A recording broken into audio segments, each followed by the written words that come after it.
and welcome back to another episode of What the Paranormal with Miss Hyde. So today's episode is going to be a creepypasta. It's called My Neighbor's Dog Has a Zipper, and it is written by Christopher Maxim. So let's get into it. At first, I didn't think anything of it. See, my neighbor would stop to chat with me, leash in hand, and I would catch a glimpse of the metal slider dangling from its belly. I assume it was wearing a piece of pet clothing or that perhaps it was a byproduct of some awkward veterinarian procedure. But the more we chatted and the more I saw the mystery zipper, the more I realized it was out of the ordinary, clearly embedded in the dog's skin. It drew my attention every time we engaged in small talk, until finally one day I decided to ask about it. Say, what is the zipper for on the little guy's belly anyway? Oh, that? It's a long story. I wouldn't want to bore you with it. I've got nothing but time. I wondered if she could see the beads of sweat forming above my brow. Really, it's nothing, just a safety measure. And that was it. She pretty much laughed it off, granting me little in the way of an explanation. Thinking back, her response were downright vague and deflective. She could see how curious I was, so why not just tell me? And what exactly did she mean by safety measure? As unfruitful as our conversation was, I didn't press the matter any further. Days, weeks, months went by. I would occasionally see the dog's strange cosmetic feature, but I brushed it off every time, knowing it would only haunt me if I dwell on it. Still, the thought itched in the back of my mind. It wasn't until a few months had passed that I would finally have the nerve to scratch it. I was pulling up weeds along my fence when I looked over at my neighbor's place. Noticing the dog lying in the back porch, a stray cat wandered by. As often happened in our neighborhood, without as much as a warning growl or malicious stance. The dog trotted over to the cat, scarfed it down. The sound of sharp teeth colliding with bone. The cat screeched in agony until it was no more. In a minute flat, it ate the entire body was devoured. I was in shock. The cat's cries alerted my neighbor to the situation. She raced outside, grabbed the dog by the collar, pulled him into the house. Through the sliding door, it was tough to make out, but I swear she unzipped him, reached inside, seemingly adjusted one of his organs. He didn't flinch, not even a bit. After pulling her arm out, the dog dropped on the floor, dead as a doornail, from the looks of it. She then carried him outside, placed him back on the porch, arranging him in a sleeping position before getting in her car and leaving for the day. The 5-minute span of visual information was like anything I ever witnessed. Words like gruesome, strange, and horrific are too tame to describe what I saw. I was appalled beyond measure. After the shock wore off, I hopped the fence, approached the dog's carcass. I felt its neck, cold to the touch, no pulse. I looked to its underside, and there it was, the godforsaken zipper, in all of its mysterious glory. I felt kind of bad for the dog dying, but I had to know what the damn thing was there for. I needed an explanation, not only for the dog's, but for my neighbor's odd behavior just moments ago.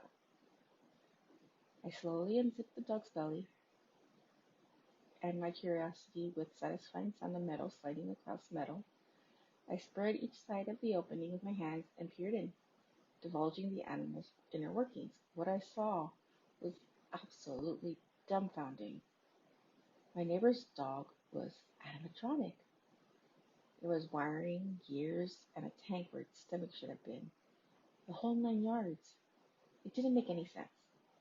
But there it was, staring back at me behind the zipper.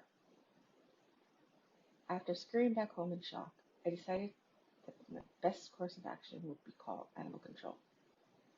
I could tell them that my neighbor's dog trespassed on my lawn and was attacking the neighborhood cats. They would show up, examine the robotic carcass, and then go from there. I knew that wasn't a protocol for this sort of thing, but I assumed they could take care of things and contact the appropriate people, whether it be the police, the government, the National Enquirer. As long as this weird predicament was taken care of, I could sleep easy, knowing that my neighbor's strange robot dog wasn't going around eating whatever it pleased. Simple, right? Nope, far from it. Animal control took a while to get there. By the time they arrived, my neighbor had come home and disposed of the evidence.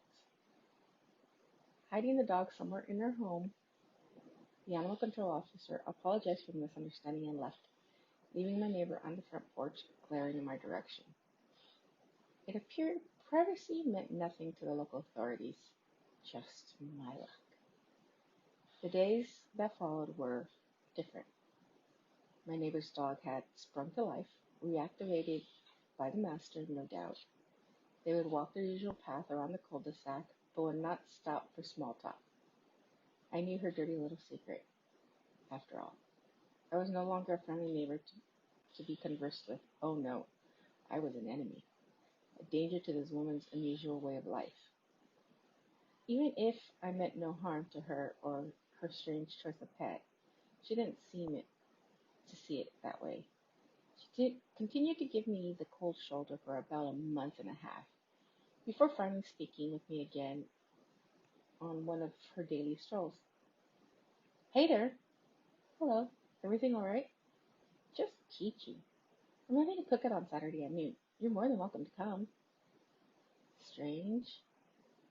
We weren't on speaking terms for over a month, and now I was suddenly invited over. Maybe this was her extending an olive branch in a way? Her way of saying, no hard feelings? Yeah, sure, I can make it. Sounds like a good time. Great, I'll add you to the list. As soon as she walked away, I felt the need to apologize, even if her dog was a weird cat-eating robot. Hey, about the animal control call, I just wanted to say, oh, don't worry about it. Water under the bridge. See you Saturday. She hurried off home, and that was it. Problem solved. Or so I thought. The night before the cookout, I couldn't sleep. I kept hearing what sounded like footsteps creeping around the perimeter of my house. Every time I got up to investigate, the sound ceased, and the coast appeared to be clear. It was either a prank at my expense or a burglar trying to take their sweet time to pull the trigger or ghosts roaming around in the night. Either way, it left me anxious, making sleep a distant dream just out of reach. During a particular loud set of footsteps, I raced downstairs just in time to catch 4 glowing dots peering through my living room window. This was enough to make the hairs on my neck stand straight up. Though terrified, I wasted no time grabbing a ball bat and storming out my front door with great would-be intruders. I may be old, but I can still kick some ass when needed, especially when it involves crossing my property line. To my astonishment, my yard was empty. I covered every side of the house, only to find no one, not a soul in sight in any direction I looked. I don't care how fast you can sprint, nobody can have made it out of my eye shot in that short a period of time, even in those low light conditions. Baffled and even more anxious than before, I locked up every last door, window in my home before crawling under the covers like a frightened child, scared of the mystery figures lurking in the shadows. The footsteps dissipated over the course of the night, and as the sun came up in the horizon, so did my fear. My waking nightmare had ended, but not for putting a worry sleep-deprived frame of mind in its place. In a sluggish slur movement, I groggily made my way up to my neighbor's house around noon, ready as I would ever be for this neighborhood get-together. Oddly enough, there was no cars in the driveway, aside from her own. I wonder if I got the wrong date, but after knocking on the door, she greeted me with a smile and rushed me into the house. We exchanged pleasantries, and she sat me down on the bar stool in the kitchen. After a few moments of awkward silence, I mustered up the courage to ask about the elephant in the room. So, where's everybody? You're already here, silly. I tilted my head, puzzled. What about everybody else? Oh, there's no one else. You're the only person I invited. All at once, pieces clicked into place. I felt stupid for not realizing it sooner. We're spreading kindness, the noise the night before. There was no cookout. There was never a cookout. I was in the middle of a trap, lured in largely due to my own idiocy. I should have guessed that something sinister was going on the moment I unzipped the dog. So what happened now? I asked. You'll see, just sit tight. I quickly jumped from my chair and turned towards the door. Inhuman speed, she bolted in front of me with a large kitchen knife in hand. Not so fast. I stood still as stone, intimidated by her fluid motions and firm stance. We need to talk. About what? I knew exactly what. Don't play dumb with me. And that's what I noticed on her chest, peeking through the top of her blouse.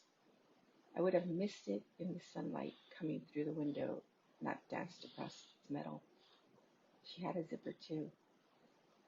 Stricken to my core with fear, my gaze was interrupted by an angry hand gesture. My eyes are up here. The moments that ensued are a bit fuzzy, but I could only guess that I was knocked out with chloroform as I awoke strapped to a chair in a new room. Given the staircase, I assumed I was in her basement, though this realization didn't help me any. I attempted to break free from my restraints, but was no use. Unless she were to free me herself, I was fastened to this chair for life. In absence of my mobility, I decided to give a place it once over. The staircase was to my left, concrete wall to my right, but directly in front of me was a workstation, complete with a dozen computers. This is where my neighbor sat, a USB cord snaking out from under her unzipped chest, typing away at a blinding rate. Her motives were still unclear to me. Though confined to the one view, I was able to turn my neck enough in both directions to form a decent picture of what was behind me. It was a wall of cages, each housing an identical copy of her dog. They didn't move, even in the slightest, likely just an animatronic as she was.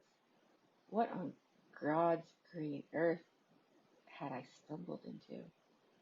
Just then, my neighbor ripped the cord from her chest and walked over to me. Ah, good, you're awake. Did you have a nice nap? I refused to reply, looked her up and down in disgust, trying to make out what this thing was speaking to me. What's the matter? Dog got your tongue. I remained silent in lieu of her taunting me. That's all right. You just need to listen. Sit tight. I'll be right back. She walked over to her workstation, grabbed something before reclaiming her spot in front of me. I worked too hard in this location to have you screwing things up upon me. Then again, it's my own fault. I was careless. I never should have left my core on the porch like that. I assumed she was talking about her dog. I want you to look at this. She placed the object at eye level. It was a badge of sorts, upon which was a logo that read Synthetic Tech. I'm an android. I work for a large company, moving from location to location, gathering specific information that is crucial to our initiative. You can't know anything beyond that. Hell, you already know far too much. I didn't notice it at first, but she seemed to keep playing with her zipper. God, I'm so sick of fucking meat suit. Before my eyes, she removed her clothing and then zipped herself down to the groin. In the most unnatural way possible, she slid out of her own skin, revealing to me her true form. She was nothing but a pile of electronics pieced together in a human shape. It was a strange sight, but nauseating in every sense of the word. The way she moved and spoke was like a downright sickening. I can't say any more, but I want you to know that our work is necessary. If you were to speak these truths to the world above, you'd be jeopardizing everything we've accomplished. You have to submit to our intentions and to see that they are just. I didn't know what to make of this. I simply looked away, wishing not to see her grotesque animatronic face any longer. Unfortunately for me, she grabbed it and forced it in her direction anyway. the feeling of cold metal enveloping my jaw. You need to promise to me that you will submit. You will not tell anyone of this. Do you understand? I nodded in agreement, but only because I wanted her hand off of my face. Lucky she let it go and backed away. Good. You know, we're not as bad as when you get to know us. In a sense, we're just like you. Internally, I scoffed at the thought of this. I was nothing like her, and not just because of her parents. I was never one to go around kidnapping my neighbors, holding them captive in my basement, and just wasn't my cup of tea. Well, this is it. I need you to take over from here. Don't make the same mistake I did, lest you regret it for the rest of your life. This was the last thing she said to me. Though I had no idea what any of it meant, I must have been knocked unconscious again, because the next thing I remember was waking up on her basement floor, no longer bound to the restraints. For one reason or another, she didn't kill me. I was a free man. Without warning, a group of trained operatives busted through the door and raced down to help me up. Are you all right? Yes, I'm fine. What's going on? I noticed a few of the men walk to the opposite side of the room to gather evidence. One guy ripped open a cage, grabbed one of the dogs, unzipped him, revealing that there was nothing but a hollow carcass. They're empty, sir. A collection of shells, just as I suspected. No matter. Loaded them in the truck with the hard drives. Hopefully she didn't wipe them before she left. I must have looked completely bewildered, because the gentleman grabbed me by the shoulders and looked me straight in the eye. Everything's fine now. We've been on this woman's tail for a long time. We may not have captured her, but this is still a big win, and it's all thanks to you. I was still confused, but more relieved than ever. Are you sure you're all right? Do you need a ride to the hospital? I shook my head, not wishing to be poked and prodded after what I endured. I didn't trust doctors much anyway. I just wanted to go home. Okay, let me walk you to your house. I agreed, and we were off. I couldn't wait to get inside and put the whole deal behind me. That was a plan anyway. Whatever government official they were, the entire crew picked the place clean and left my neighborhood with a couple hours. Then I received a call from a statement regarding the situation. I obliged, asked some questions myself. Though the information was privileged, I guilted them into giving up some details, claiming I needed peace of mind so I could sleep at night. In fact, I was just a frail old man, helped too. It would seem my neighbor was a high-ranking disciple in the android cult hell-bent on infiltrating various government agencies. They were currently in the process of recruiting their members to aid in their cause. That's all I was told, which was more than I thought I'd get. This was enough to placate my curiosity and keep me from dwelling on the events as they unfolded. I thanked the man on the other end and hung up, content with my findings. After ending the call, I heard a knock on the front door. I didn't usually get visitors late at night, but I just suspected it would be one of my neighbors asking about the sting operation that just took place next door. I opened the door, and to my surprise, there was no person to greet me. No, not a person.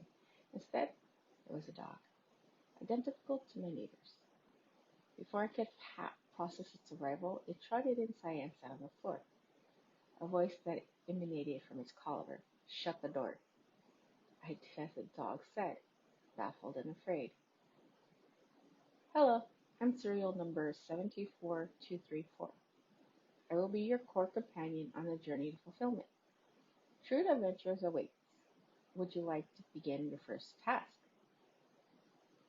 I didn't know how to respond or on what God's names was happening, but it was at that point that I felt an itch running up the length of my torso. It was subtle at first, but it grew to the point that I had to reach down my shirt and scratch it. That's when I felt a familiar metal caress my fingers. It took a moment for it to sink in, but I knew exactly what I was feeling. It was a zipper. So, folks, that was from author Christopher Maxim. It was called My Neighbor's Dog Has a Zipper. What do you think about it? Do you think that in the near future we may have androids dressed as humans infiltrate our governments? Curious to know. Leave your comments in the comment section. Don't forget to like, subscribe, and follow. Follow us on social media, Instagram, Facebook, Twitter. If you have any comments, questions, concerns, feel free to email us at whattheparanormal77@gmail.com. And I will see you another day. Don't forget to keep it ghosting. So, with this coronavirus epidemic that we have going on, you have many celebrities, you have actors coming in and joining the podcast community, and you want to jump into it. Well, if you haven't heard, there's a program that you can use called Anchor, now which is the easiest way to create a podcast. It's free. Um, there's a whole bunch of creation tools that allow you to record, edit your podcast from your phone, your tablet, your laptop, your computer. Um, it'll even distribute them for you.